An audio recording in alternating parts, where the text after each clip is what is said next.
실수를 축하하라. 여러분, 새로운 직원이 왔는데 6개월 동안 실수를 한 번도 안 해요. 그 직원은 유능한 직원일까요? 아닐까요? 그 직원이 유능할 확률보다는 무능할 확률이 많아요. 왜? 시키는 것만 하니까 실수를 안 하는 거지. 새로운 것을 시도하지 않는 거예요. 실수를 축하하라는 말은 실수해야지 성장한다는 거예요.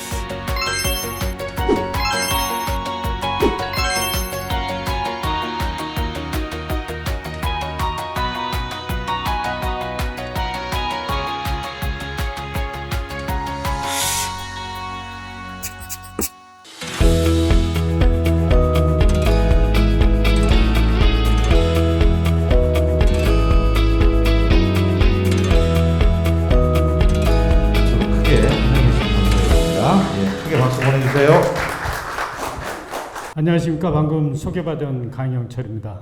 그 좋은 자리에서 전주에 계신 많은 분들을 모시고 행복한 직장에 대해서 강의를 하게 돼서 대단한 영광으로 생각합니다. 오늘 강의 주제는 해피 매니페스토를 어떻게 실천할 것인가 하는 내용으로 잡았습니다. 이 매니페스토 하면은 우리가 선언문 뭐 이런 거죠. 해피 매니페스토 하면은 나를 행복하게 만들 것이냐 뭐 이런 생각을 하실 텐데, 오늘의 주제는 행복한 직장이 되겠습니다. 행복한 직장.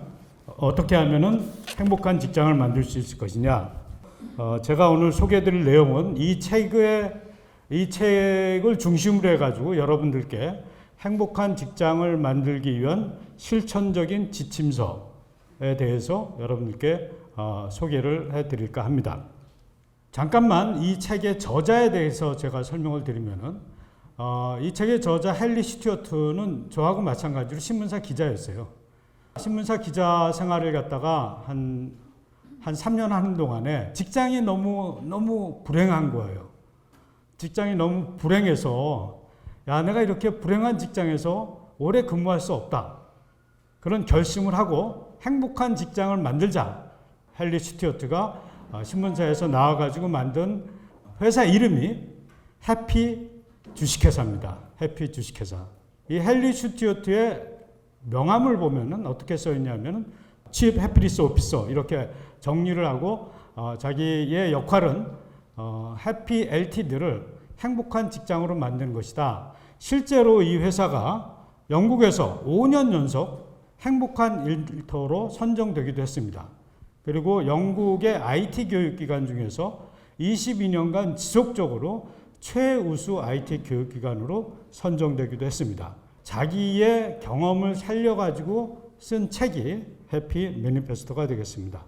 저에 대해서 잠깐 설명을 드리면은, 저는 매일경제 시절에 여러분들 기억하실지 모르겠지만 우리 IMF가 한참 한국을 위기로 몰아넣었을 때 매일경제에서 한 캠페인이 있어요. 매일경제에서 한 캠페인이 소득 3만 달러 시대를 만들자. 뭐 IMF로 굉장히 어려운 상황에서 소득 3만 달러 시대를 만들자. 상당히 좀 황당무계하게 들렸을지도 모르겠지만, 그때 저희가 부지 앨런 해밀턴 한국 보고서라는 걸 만들어서 한국의 문제가 뭐냐? 선진국과 한국 간의 지식 격차다. 우리나라가 소득 3만 달러가 되기 위해서는 선진국과의 지식 격차를 해소해야 된다. 근데 지식 격차를 누가 해소할 것이냐? 한국 사람들이 그 지식 격차를 적극적으로 해소해야 되겠다. 그래서 만든 개념이 신지식인입니다. 우리가 지식인 하면은 여러분들 어떤 생각이 들어요? 스카이 대학을 나오고, 스카이 대학 중에서도 뭐 법대나 뭐 경제학과나 경영학과나 이런 유명 학과를 나오고, 그런 사람들을 우리가 지식인이라고 얘기하는데, 그 지식이라는 것이 세상을 이롭게 하지 않는 지식일 경우에는 아무 소용이 없다. 그럼 한국민 모두가 신지식인이 돼야 되겠다. 신지식인이 뭐야? 자신이 하는 일을 개선, 개발, 혁신해서 스스로의 부가가치를 높이는 사람을 저희는 신지식인이라고 규정을 했습니다. 저는 그걸 아주 간단하게 어떻게 설명하냐면은, 여러분들이 스스로가 신지식인인지 아닌지를 판단하는 기준은 뭐냐? 내일 당장 사표를 쓰고 오늘 받는 월급보다 더 많은 월급을 받고 바로 취직을 할 수 있으면 그게 신지식인이다. 뭐 이렇게 아주 간단하게 그렇게 설명을 했습니다. 매일경제에서 3년까지 근무하다가 풀무원으로 옮겼습니다. 그래서 풀무원의 미국 사업을 맡은 풀무원 미국 부문 해외 부문 사장을 했는데, 그때 그 미국 스태프들하고 회의를 여러 번 하겠죠. 그 당시 아주 조그만 기업이었어요. 한 450명밖에 안 되는 아주 조그만 기업이었는데, 제가 그때 그 탑 매니지먼트 팀 워크숍에서 핵심 내용을 여러분들께 좀 설명을 드리면은, 마운틴 에버레스트라는 말을 제가 했습니다. 마운틴 에버레스트가 뭐냐면은, 누구나 마음속에 마운틴 에버레스트를 가져야 된다. 마운틴 에버레스트, 누구나 올라가고 싶어 하는 산이지 않습니까? 그러나 실제로 많은 사람이 올라가지 못해요. 네, 모든 사람이 스스로의 마음속에 마운틴 에버레스트를 가꾸어야 된다. 그 마운틴 에버레스트에 도달하기 위해서 적어도 인생을 10년 정도 계획을 하고, 그 10년간에 자기가 이행할 일을 갖다가 한번 계획을 해보자. 뭐 이런 이야기를 제가 했습니다. 또 하나 중요한 거는, 야, 우리 직원들한테 필요한 게 뭐냐? 뭐 신지식이라고도 연결이 되는데, 직원들한테 필요한 게 뭐냐? 지식이냐? 아니란 얘기예요. 여기 보면은 지식도 아니고 하드워크도 아니고, 결국 중요한 것은 뭐냐? 애티튜드다. 이런 말을 제가 많이 했습니다. 그런데 나중에 해피 매니페스토 책을 보니까 이 얘기가 또 정확하게 나오는 거예요. 그래서 여러분들께 이 얘기를 또 설명을 드리겠다 말씀을 드립니다.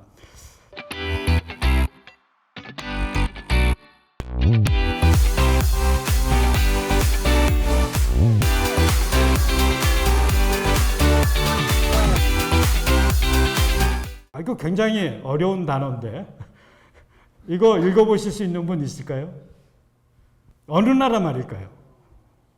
이건 아바이스 굿이라는 단어입니다. 아바이스 굿. 영문 철자법으로 해도 읽기가 굉장히 어려운 단어예요. 아바이스 굿. 이 아바이스 굿이라는 단어는 어떤 뜻이냐면은 happiness at work. 직장에서의 행복이라는 뜻이에요. 근데 세계 어느 나라 단어도 직장에서의 행복을 한 단어로 표현하는 단어가 없어요. 해피니스 앳 워크 하면 세 단어죠. 스칸디나비아 반도에서는, 특히 이 말은 이제 덴마크인데, 덴마크에서는 해피니스 앳 워크를 한 단어로 표현해요. 아바이스 굿입니다. 그래서 일터에서의 행복, 이런 뜻입니다. 그렇게 일터에서의 행복이라는 걸 한 단어로 집약하다 보니까 세계에서 가장 행복한 나라가 어떤 나라예요? 스칸디나비아 반도에 있는 국가들, 노르웨이, 스웨덴, 덴마크, 저쪽에 이제 핀란드 있죠. 세계에서 행복도가 가장 높은 나라가 어떤 나라예요? 핀란드가 1등, 덴마크가 2등, 노르웨이가 3등, 7등은 스웨덴입니다. 스칸디나비아 반도에 있는 모든 나라들은 행복한 나라예요. 그 행복한 원천 중에 하나가 뭐냐면은 아바이스 굿에 있다. 사람들의 정신세계에 일터에서의 행복이 나한테 굉장히 중요하다. 이게 이분들의 정신세계, 스칸디나비아 3국 사람들의 정신세계에 들어가 있는 것이 아닌가, 이런 생각을 저는 해보았습니다. 덴마크에는 실제로 아바이스 굿 매니페스토라는 게 있습니다. 이거를 직장에다가 이렇게 포스터로 붙이고 있는지는 제가 잘 모르는데, 제가 주목하는 점은 아바이스 굿 매니페스토라는 걸 만들어서 25가지 실천 지침이 있어요. 직장에 다니는 모든 분들이 실천하기 위해서 노력을 하다 보니까 세계에서 가장 행복한 반도가 된 것이 아닌가, 뭐 이런 생각을 저는 해봤습니다. 그럼 아바이스 굿은 왜 중요한가에 대해서 한번 생각을 해보도록 하겠습니다. 게리 하멜이라고 여러분들 잘 아실 겁니다. 꿀벌과 게릴라, 꿀벌과 게릴라라는 책을 쓴 아주 유명한 경영학자죠. 경영학자인데, 직장인의 79%는 몸만 직장에 있고 열정과 재능은 집에 두고 다닌다. 많은 직장들의 직장인의 79%가 월급을 받기 위해서 직장에 출근하지, 자기의 열정을 다 쏟아가지고 자기를 발현하기 위해서 직장을 다니는 사람은 그렇게 많지 않다. 몸만 직장에 있는 사람들이 몸과 함께 열정과 재능도 직장에 투자하도록 만들 수 있는 기업 경영 방식이 무엇일까 하는 것이 오늘의 주제가 되겠습니다. 하버드 비즈니스 스쿨이 2012년도 신년호에 행복의 가치라는 특별호를 만들어서 발표를 합니다. 이 하버드 비즈니스 스쿨의 조사에 따르면은 행복한 사람은 행복하지 않은 사람보다 생산성이 몇 퍼센트 높다? 31%가 높은 것으로 나옵니다. 창의력은 몇 퍼센트가 높다? 300%가 높은 것으로 나와요. 회사를 운영한다고 할 때 중요한 것이 내 직원들이 얼마나 행복한가 한 것을 생각할 수밖에 없는 이유가 생산성과 창의력에서 엄청난 차이가 있기 때문에 그렇습니다. 근데 이거 하버드 비즈니스 스쿨의 하버드 비즈니스 리뷰의 결과만이 그런 것이 아니고 다른 모든 다국적 컨설팅 회사나 이런 데서 조사한 거를 보면은 생산성이 12%가 더 높더라. 직원들이 행복한 회사는 직원들이 불행한 회사보다 주가가 몇 배 높다? 2배가 높다는 거예요. 실증 분석을 해봤더니. 그 다음에 건강과 관련한 회사의 비용이 41%가 감소되더라. 이건 뭘 의미할까요? 건강과 관련한 회사 비용. 직원들이 갑자기 아파가지고 회사에 나타나지 않는 거. 예를 들어서 무슨 배달 회사라면 배달 기사가 갑자기 안 나타나요. 그러면 일일 배달 기사를 높을 비용을 주고 사서 써야 되지 않겠습니까? 건강과 관련한 회사의 비용이 41%가 감소된다. 그리고 무엇보다도 중요한 거는 직원들은 회사가 나의 행복에 책임이 있다라고 생각하는 직원들이 80%가 넘는다 하는 점입니다. 또 하나의 조사를 보면은 직장 내 행복은 사람의 목숨도 좌지우지한다 이렇게 제가 썼는데 이건 실제 실증 결과입니다. 영국의 병원을 상대로 해서 조사를 했어요. 병원 직원들이 행복한 병원과 직원들이 행복하지 않은 병원에서 환자의 사망률을 조사를 해봤더니 행복한 병원에서는 직원이 행복한 거죠. 간호사가 행복하고 원무과 직원이 행복한 그런 병원에서는 사망률이 평균보다 5%가 낮더라 하는 점입니다. 근데 행복도가 평균보다 낮은 병원에서는 사망률이 오히려 3.2%포인트 높더라 하는 결과입니다. 사람의 목숨까지도 환자의 목숨까지도 그 병원에 근무하는 직원들의 행복도에 따라서 결정된다 하는 굉장히 무서운 통계가 아닌가 이렇게 생각을 해봤습니다. 여러분 이 9만 시간이라는 걸 제가 지금 소개를 드렸는데 이 9만 시간이 뭘 의미를 할까요? 9만 시간은 뭐냐면은 사람들이 평균적으로 일생 동안 직장에서 보내는 시간을 의미합니다. 여러분들 인생에서 평균적으로 9만 시간을 집이 아닌 회사에서 보냅니다.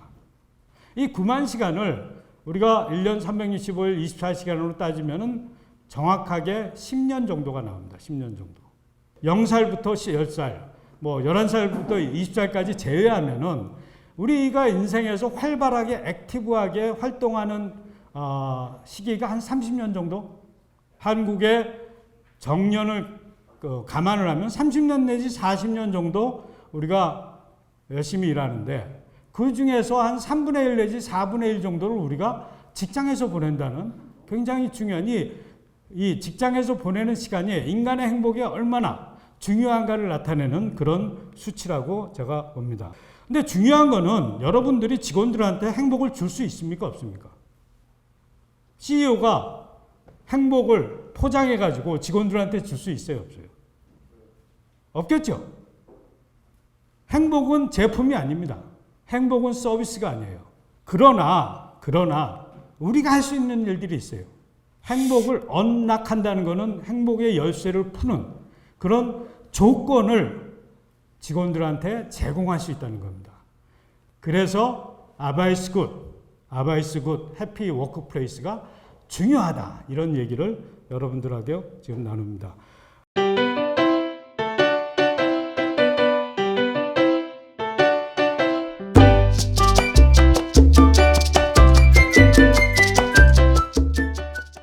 해피 매니페스토에는 10가지 10계명이 나옵니다. 행복한 직장을 만드는 10가지 방법에 대해서 나옵니다. 책을 보시면은 쭉 넘기다 보면 질문하는 항목이 나옵니다. 질문이 한 100가지 정도 돼요. 이 10가지를 내가 실천하고 있는지 없는지를 알아보는 방법 중에 하나가 뭐냐면은 거기 있는 100개 질문에 대해서 여러분들이 한번 답을 해보십시오. 나의 회사를 행복한 직장으로 만들고 있는지 없는지에 대해서 여러분들이 판단하실 수가 있습니다. 그래서 10계명을 제가 한번 읽어보면 이렇습니다. 직원들을 신뢰하라. 두 번째, 직원들이 만족하게 하라. 직원들이 행복감을 느끼게 하라. 세 번째는 명확한 가이드라인 하에서 자유를 주라. 직장에서 무한정 자유를 줄 수는 없습니다. 가이드라인을 주고 그 가이드라인 범위 내에서 모든 걸 자기가 알아서 할 수 있는 자유를 부여하라. 모든 정보를 공개하라. 다섯 번째, 기술이나 역량이 아니고 아까 제가 말씀드렸죠. 뭐를 보고 채용하라? 태도를 보고 채용하라. 기술이나 역량은 가르칠 수 있어요. 근데 여러분들 태도를 가르칠 수 있습니까? 태도는 가르치기가 상당히 어렵습니다. 여섯 번째는 직원의 실수를 축하하라. 직원의 실수를 축하하라.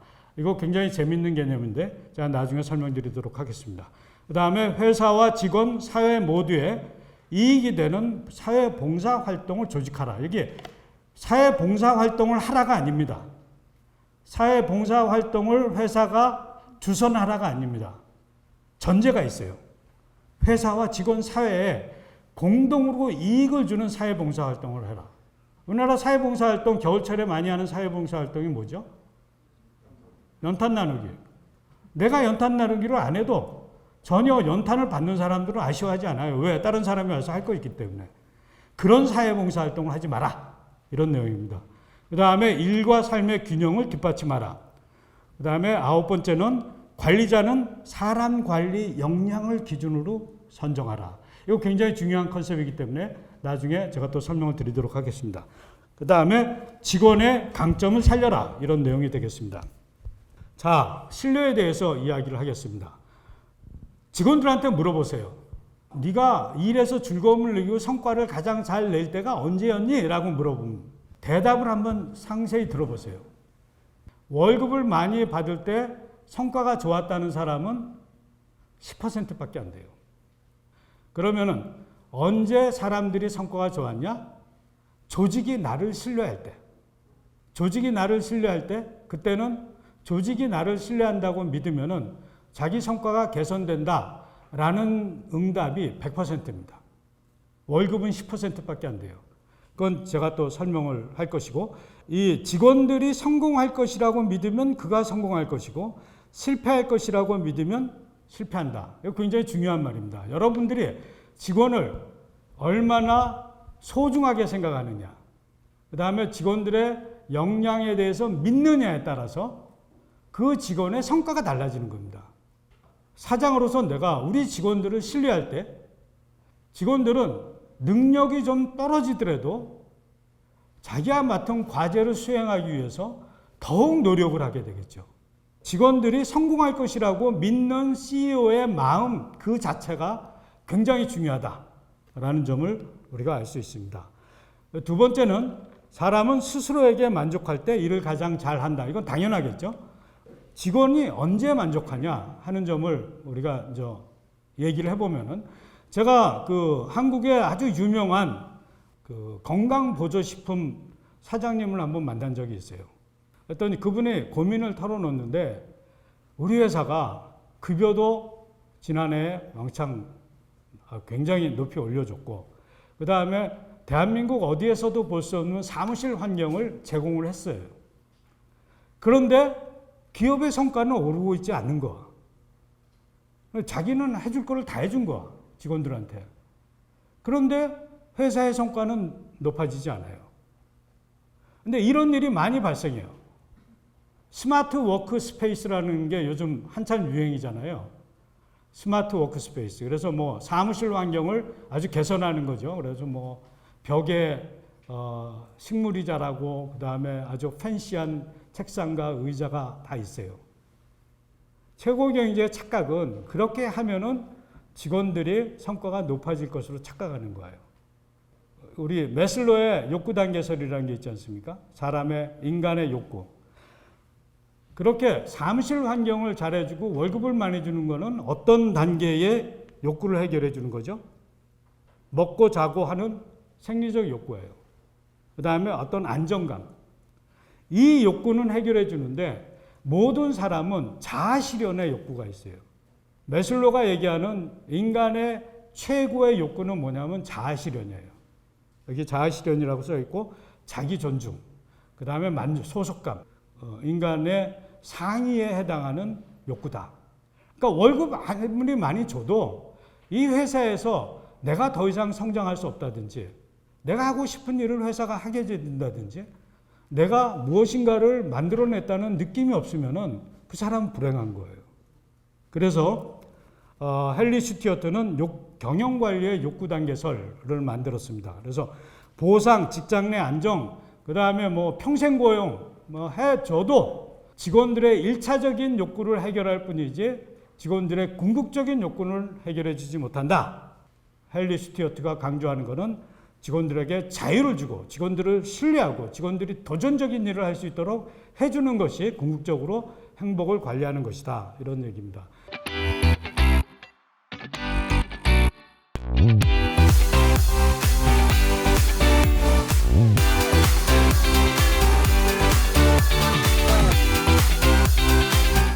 사전 승인이라는 것은 직원들이 자기가 하는 업무에서 자율적으로 자기가 하는 일을 하기 위해서는 어떤 가이드라인이 필요하겠죠.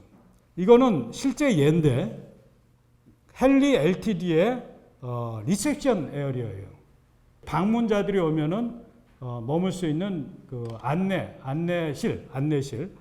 이거를 만들 때 헨리 스튜어트는 어떤 일을 하냐면은 예산을 주고 고객이 와가지고 편안하게 쉴 수 있는 공간을 만들어라. 딱 한마디예요. 그 업무를 고졸사원한테 맡깁니다. 고졸사원한테. 그래서 만들어진 게 이 리셉션 에어리어입니다. 여기서 보통 회사 같으면 사장이 앉아가지고 야, 저 왜 둥그런 테이블이냐? 사각 테이블이 좋지. 왜 소파 색깔이 좀 활기찬 뭐 노란색이면 안 돼? 테이블 보드 색깔이 좀 너무 우중충하지 않아? 뭐 이런 식으로 위에서 간섭하기 시작하면은 배가 산으로 가는 거죠. 사전 승인이라는 거는 예산을 주고 성과 목표를 주고 그 모든 디테일은 알아서 하도록 하는 게 사전 승인의 정신입니다. 알아서 하도록 하는 게.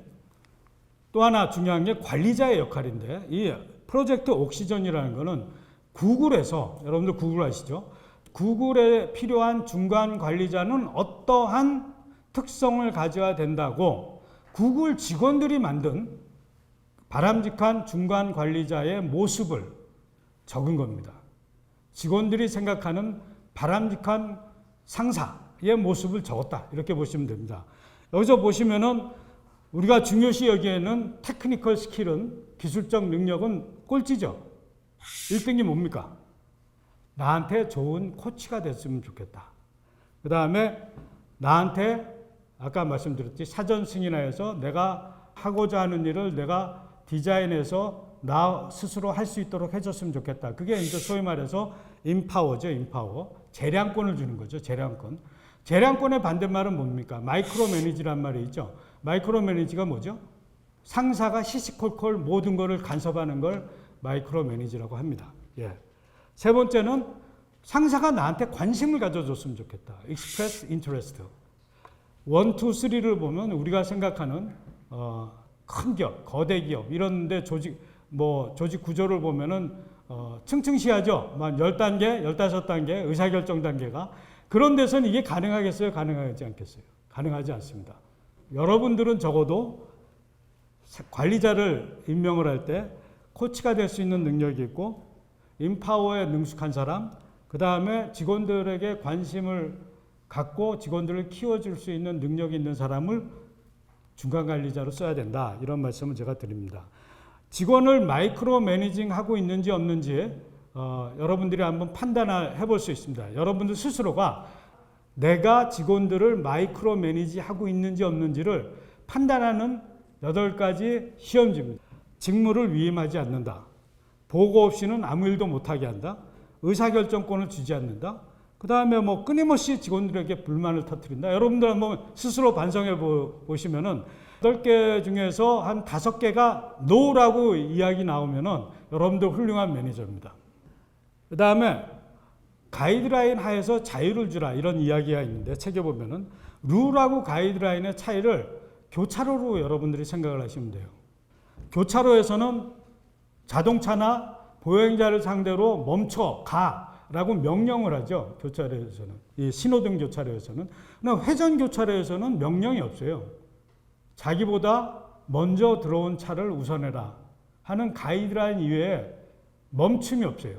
왜? 신호등이 없으니까 멈춤이 없잖아요. 근데 실제로 사고가 어디서 많이 나냐? 신호등이 있는 데서 사고가 훨씬 많이 납니다. 그래서 우리나라에서도 지금 회전교차로를 적극적으로 도입해가지고 지방도시에 가면 다 회전교차로로 바꾸고 있습니다. 왜 회전교차로로 바꾸냐? 회전교차로가 사고율을 현저하게 낮추기 때문에 그래요. 여러분들이 사교 있죠, 사교. 회사에서 사교를 만들 때 중요한 게 2%의 나쁜 직원을 방지하기 위해서 만들 것이냐, 아니면 98%의 좋은 직원을, 열심히 일하는 98%의 직원을 위한 사교를 만들 것이냐. 대부분 회사 사교는 하지 마라가 많아요. 그건 2%의 아웃라이어, 나쁜 직원을 나쁜 짓 못하게 사교를 만드는 겁니다. 좋은 직장은 그렇지 않습니다. 98%가 어떻게 하면 더 활기차고 신나게 일할 수 있는지에 초점을 맞춰가지고 사교를 만듭니다. 그래서 98%를 위한 사교냐, 2%를 위한 사교냐. 좋은 직장은 98%를 위한 사교를 만든다. 이건 넷플릭스 여러분들 잘 아실 텐데, 그러니까 웬만한 중견기업 이상은 다 경비사용 지침이 있습니다. 서울은 비싸니까 서울에 가면은 5만 원 이하 호텔에 들어가라. 대구에 가면은 서울보다 싸니까 호텔을 3만 원 이하에 들어가라. 뭐 이런 식의 경비 사용 지침이 세세하게 있어요. 왜 있냐? 2% 회사 경비를 마음껏 쓰는 사람들을 방지하기 위해서 하는 겁니다. 넷플릭스의 경비 사용 가이드라인은 넷플릭스의 이익을 위해서 행동하라. 이것밖에 없어요. 출장 경비 지침, 당신이 휴가를 갈 때 당신이 돈을 쓰는 것처럼 회사 경비를 써라는 거예요. 얼마? 뭐 호텔비 10만 원 이하, 한 끼 식사 3만 원 이하. 제가 공무원일 때 한 끼 식사 3만 원 이상 절대로 먹을 수가 없습니다. 그래서 3만 원 이상을 먹어야 되면은 공무원들이 많이 하는 일이 뭐냐면은 여러 사람 거를 갖다가 다 명단만 쭉 적고 10명이 먹었다고 명단 적는데 실제로 한 5명이 먹는 거예요. 근데 하다 보면 3만 원 이상 오버하는 경우가, 3만 원을 넘어가는 경우가 많이 있겠죠. 그 경비 지침 자체가 잘못된 거죠. 넷플릭스에서는 돈 얼마 이상 쓰지 마 이런 게 없어요. 네가 여행을 갈 때 너의 돈을 아낄 거 아니냐. 네가 네 돈 아끼듯이 회사 돈 아껴라. 이거 얼마나 훌륭한 지침입니까? 이 말을 제가 좋아합니다.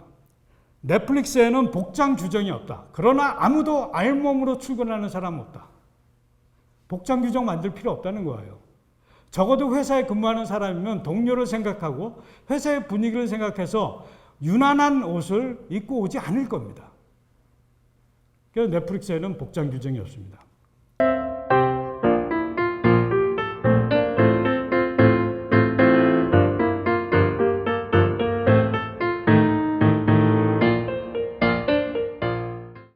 또 하나 중요한 게 기술이나 기량이 아니라 태도를 보고 채용해라. 그래서 이제 제가 여기 유능한 관리자가 갖는 8가지 태도에 대해서 이제 정리를 했는데, 다음 페이지로 넘어가서 자, 수학이 입증하는 태도의 중요성입니다. 알파벳을 A는 1, B는 2, C는 3. 알파벳에 따라서 숫자를 다 매겨요. 그럼 나리지를 그 숫자를 다 더하면은 얼마가 되냐? 96이 됩니다. 숫자를 알파벳에 숫자화된 알파벳을 다 더하면 나리지는 96이에요. 하드워크는 98입니다. 100점은 뭐가 될까요? 알파벳 숫자를 다 더하면 100이 되는 단어. 여기 답변이 나와 있잖아요. 태도, attitude입니다. attitude를 알파벳 숫자를 다 더하면 100이 나옵니다. 100이. 나리지 중요해요. 96%만큼. 하드워크 중요해요. 진정한 가치, 사람의 가치는 100%의 가치는 언제 무엇을 통해서 나타나나? attitude, 태도를 통해서 나타난다는 걸 말해주는 겁니다. 그래서 이게 뭐 과학적인 건 아니지만은 happen to be, 그러니까 이렇게 숫자를 부여해가지고 정리하다 보니까 나리지가 96, 하드워크 98, attitude가 100이라는 겁니다. 그 정도로 attitude의 중요성에 대해서 설명을 하는 겁니다. 실수를 축하하라. 여러분, 새로운 직원이 왔는데 6개월 동안 실수를 한 번도 안 해요. 그 직원은 유능한 직원일까요? 아닐까요? 실수를 하나도 안 했어. 그 직원이 유능할 확률보다는 무능할 확률이 많아요. 왜? 시키는 것만 하니까 실수를 안 하는 거지. 새로운 것을 시도하지 않는 거예요. 실수를 축하하라는 말은 실수해야지 성장한다는 겁니다. 여러분들 롤러스케이터를 배울 때 처음에 롤러스케이터 강습 교사들이 가르치는 게 뭐냐면은 넘어지는 법을 가르쳐요. 롤러스케이터를 타고 안전하게 넘어지는 방법을 가르쳐요. 실수하는 방법 먼저 가르쳐요. 실수해서 어떻게 자신의 안전을 확보하는지를 먼저 가르칩니다. 실수하지 않는 사람은 유능할 확률이 실수하는 사람보다 낮다. 그래서 실수를 권장하라. 실수를 한다는 것은 뭔가 회사의 이 정형화된 방향과 달리 뭔가 새로운 사고를 한다는 겁니다. 그래서 실수를 축하해라. 뭐 이런 이야기가 있습니다. 그래서 여기 있는 모든 회사, 구글도 있죠. 그 다음에 고어텍스, 여러분들 잘 아시는 고어텍스, 이런 회사들이 타타, 인도의 타타 철강, 이런 회사들이 모두 실수를 축하하는 문화를 갖고 있습니다. 근데 중요한 거는 뭐냐면은 실수를 하되 솔직해야 돼요. 내가 실수했다고 솔직하게 회사에다 이야기를 했습니다. 내가 뭔가 새로운 거를 시도를 했는데 일이 잘못됐습니다. 라고 회사에 알리는 게 중요해요. 이게 이제 헌츠맨 케이스인데, 헌츠맨에 공사를 하다가 사다리를 들고 누가 지나가다가 이 빨간 버튼을 눌렀어요. 이게 화학회사거든요. 빨간 버튼은 비상시에 누르는 거야. 빨간 버튼을 누르면 회사에 있는 모든 화학물질이 강으로 들어가도록 되어 있어요. 근데 사다리를 메고 가다가 실수로 이걸 눌렀어요. 아무도 못 봤어. 아무도 못 봤어. 자기만 알아. 그랬을 때 이 사람이 회사에다 리포트를 합니다. 내가 실수해가지고 이걸 눌렀습니다. 그래서 그 회사가 엄청난 환경 재앙을 불러올 위기를 갖다 극복을 합니다. 실수를 하는 건 좋지만 회사에다 알리고 그 실수에 대해서 내가 책임을 지겠다는 그 정신을 갖게 하는 것이 중요하다.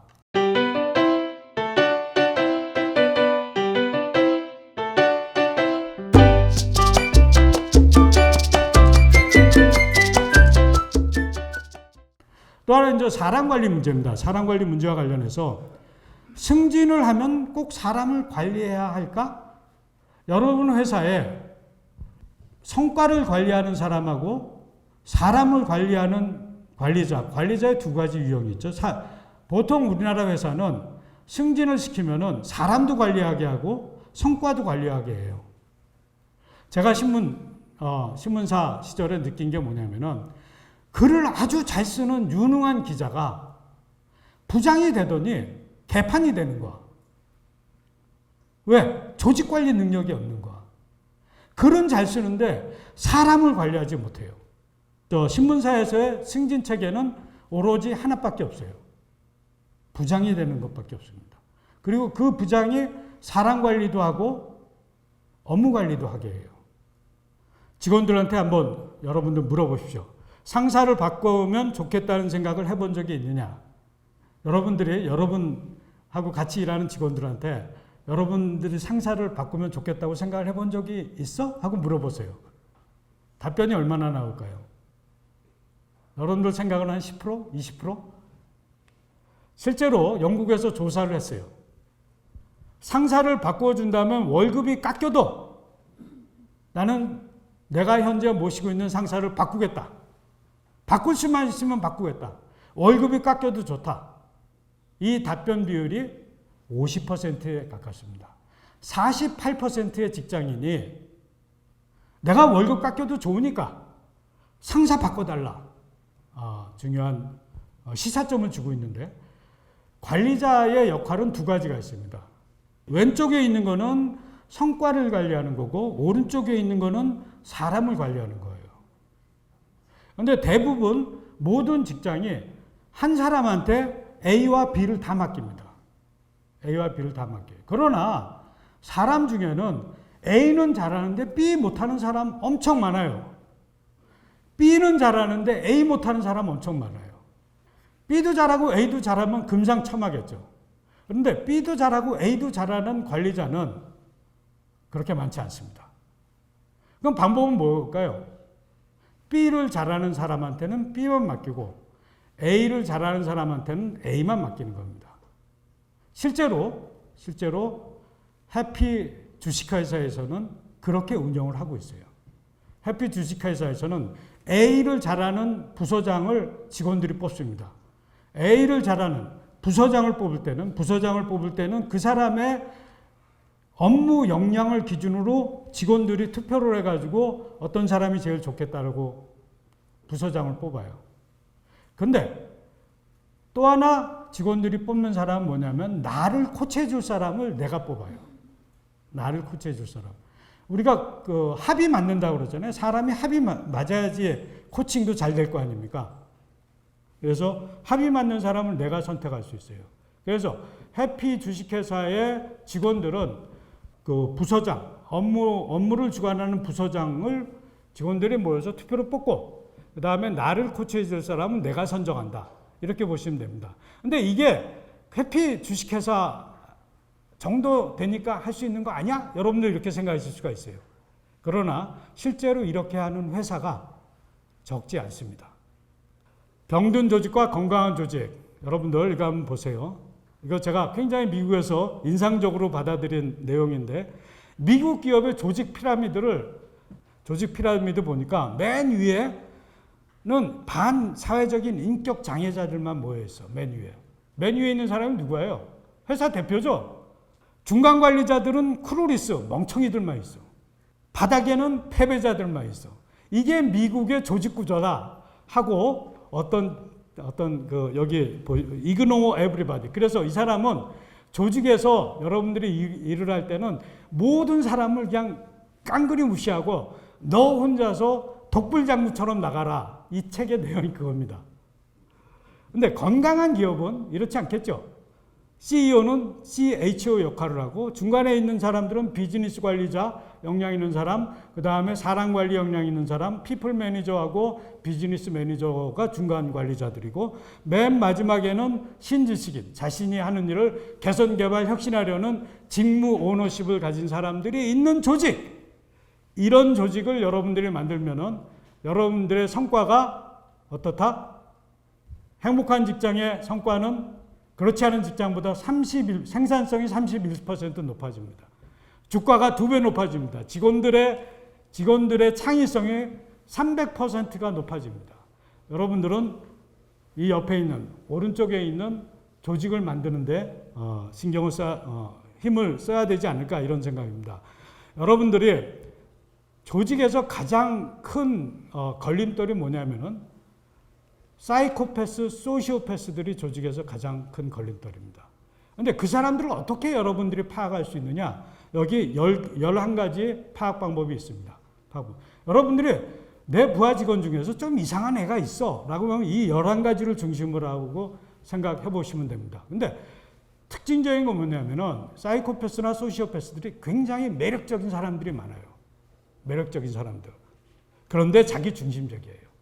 이래서 11가지 기준이 있습니다. 그래서 조직에서 이런 조직원이 있으면은 어떻게 해야 된다? 쫓아내야 돼요. 가장 중요한 건 뭘까요? 이런 사람들을 처음부터 뽑지 말아야 됩니다. 사이코패스가 많은 직업 순위. 어떤 직업이 사이코패스가 제일 많을까요? CEO가 사이코패스가 제일 많습니다.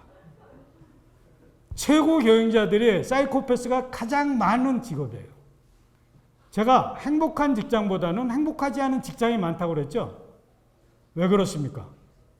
최고 경영자 중에 사이코패스가 많으니까 행복한 직장보다는 행복하지 않은 직장이 많은 겁니다. 이 직업도 군을 보시죠. 변호사.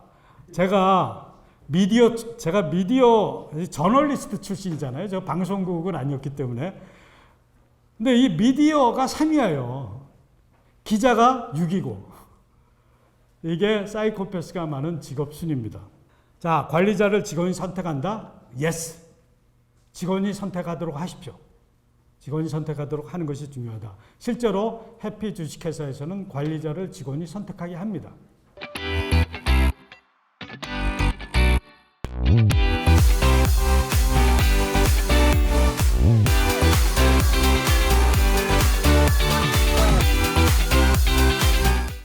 또 하나 중요한 거 마지막으로 강조드리고 싶은 사람의 장점을 파악해라. 여러분들이 같이 일하는 사람의 장점을 잘 아신다고 생각하세요? 안다고 생각하실 거예요. 그러나 많은 경우 그 사람의 진짜 장점하고 여러분들이 아는 여러분 직원의 장점이 다른 경우가 상당히 많습니다. 직원이 실제로 어디에 장점이 있는지를 파악하는 것은 그 직원을 행복하게 만들기 위한 전제 조건이에요. 그 사람이 잘할 수 있는 일을 시켜야지. 잘할 수 없는 일을 시키면 그 직원이 불행할 거 아닙니까? 그러면 어떻게 그 직원의 장점을 알 수 있을까? 그냥 이야기하거나 일 시켜보고 장점을 안다? 그거는 한계가 있습니다. 그래서 이런 책이 있어요. 스트렝스 파인더. 이거 한국말로도 번역되어 있어요. 이 책에 보면은 이 책에 이제 서베이가 나오는데 그 서베이를 여러분들이 쭉 팔로우해가지고 하다 보면은 장점과 단점을 알 수 있습니다. 근데 놀랍게 제가 실제로 해보니까 내가 몰랐던 나의 장점도 있고 대부분 비슷한데 내가 몰랐던 단점도 있고 그렇습니다. 여기서 보시면은 이 정신은 뭐냐면은 모든 사람은 장점을 갖고 있다요.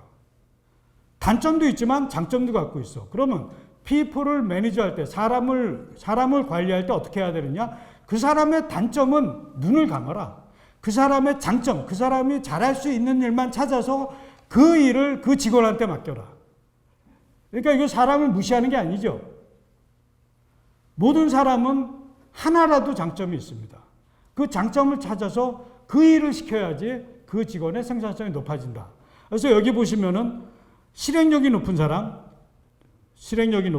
여기 엑시큐팅이 나오고, 그 다음에 스트래티직 싱킹, 전략적 사고가 높은 사람, 그 다음에 릴레이션십 빌딩, 영업사원들한테 굉장히 중요하죠. 릴레이션십 빌딩. 그 다음에 인플루언싱, 남한테 영향을 미치는 장점.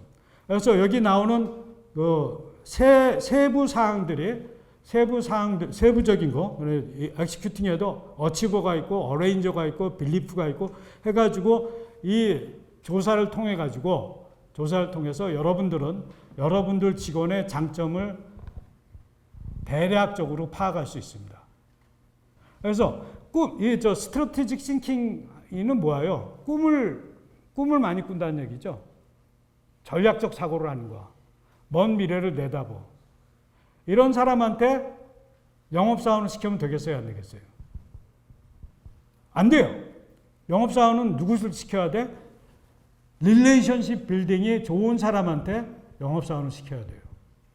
그래서 저는 제 주변의 경영자들한테 직원들이 한 번씩 논아줘서 평가를 하고 너의 장점을 회사에다 리포트해라.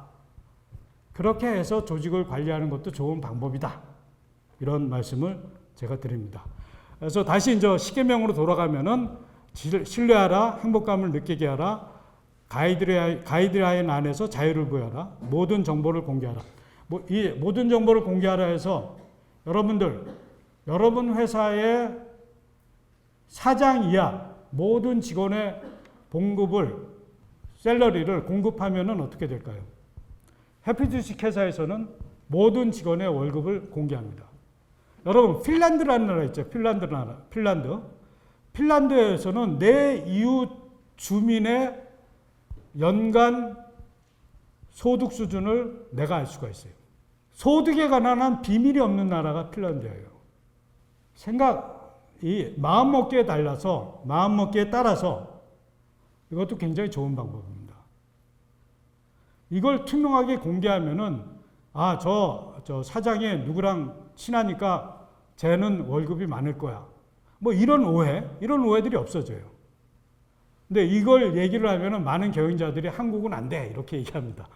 그러나 실제로 이렇게 하는 기업들이 많이 있습니다. 그 다음에 기술이나 역량, 태도 제가 말씀드렸고 실수 축하하라. 그 다음에 아까 말씀드린 게 회사와 직원, 사회에 모두에게 이익이 되는 사회공헌 활동을 펼쳐라. 이건 뭐냐면은 우리 직원들한테도 도움이 되는 사회봉사 활동을 하라는 거예요. 그래서 해피는 IT 교육기관이잖아요. 그래서 사회공헌 활동을 어디 가서 하냐면 아프리카에 가서 하는데 아프리카에 오지에 가서 컴퓨터를 가르쳐요. 근데 이 사람들은 컴퓨터 스킬이 전혀 없는 사람들한테 내가 컴퓨터를 가르쳐야 돼. 컴퓨터가 없는 경우도 많아. 컴퓨터 한 대 놓고 20명을 가르쳐. 그런 열악한 환경에서 내가 어떻게 컴퓨터를 가르칠 것인가? 나한테도 도움이 되죠. 회사한테도 도움이 되고 지역사회에도 도움이 되고. 그 다음에 일과 삶의 균형을 뒷받침하라. 제가 한마디만 말씀드리면 유연근무는 누가 하는 겁니까? 유연근무가 뭐죠? 어떤 사람은 10시에 출근하고 어떤 사람은 오후에 출근해가지고 저녁 10시까지 일하고. 그걸 누가 결정합니까? 여러분 회사에서 누가 결정해요? 사장이 결정하죠. 유연근무는 사장이 결정하는 게 아닙니다. 내가 유연근무할 사정이 있는 사람이 유연근무를 결정해야 돼요. 그렇게 해도 회사 굴러가는데 아무런 문제가 없습니다. 유연근무는 직원들의 책임이다. 직원들이 하는 일이다. 이러한 자세를 갖춰라. 이런 내용입니다. 자, 그래서 이제 제가 행복한 직장으로 가는 길을 이제 요약을 하겠습니다. 첫째, 직원이 가장 잘 할 수 있는 일을 시켜라. 직원이 가장 10개명 하에서 그것의 에센스를, 핵심 내용을 전달을 하면은 직원이 가장 잘 할 수 있는 일을 하게 하라. 우선 이렇게 하기 위해서는 직원이 무엇을 잘하는지를 잘 파악해라. 두 번째, 그 일을 할 수 있도록 자유를 줘라. 일정한 가이드라인을 주고 신뢰를 주고 그 업무의 디테일에 대해서는 전적으로 직원한테 맡겨라. 세 번째, 최선의 성과를 낼 수 있도록 코칭하라. 코칭의 중요성입니다. 아까 구글의 프로젝트 옥시전에서도 말했죠. 첫 번째가 코치입니다. 그래서 행복한 직장으로의 길을 이렇게 세 가지로 요약할 수 있다. 이렇게 말씀을 드립니다. 제가 항상 강조하는 게, 제가 직장 생활을 30년 했는데 신문자 시절에도 그랬고 풀무원 사장 시절에도 그랬고 국무총리실에 가서 규제조정실장을 할 때도 그랬습니다. 직원들한테 물어봅니다. 너의 보스가 누구냐? 너의 보스가 누구냐? 여러분의 보스가 누굽니까? My boss is myself입니다. 자기가 자기 자신을 보스로 섬기지 않으면은 자기를 관리할 수 없어요. 그래서 저는 직원들한테 항상 묻습니다. 너의 보스는 내가 아니다. 너 자신이 보스다. 너 자신을 스스로를 보스라고 여기고 그 보스를 위해서 너 스스로 노력을 해라. 예, 제가 여러분들한테 마지막으로 드리고 싶은 말씀입니다. 감사합니다. 감사합니다.